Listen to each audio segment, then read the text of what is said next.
nãy giờ chưa chụp hình cái ly đẹp. You hit this. Em.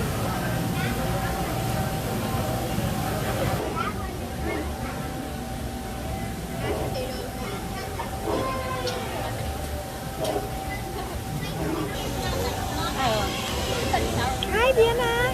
Hi.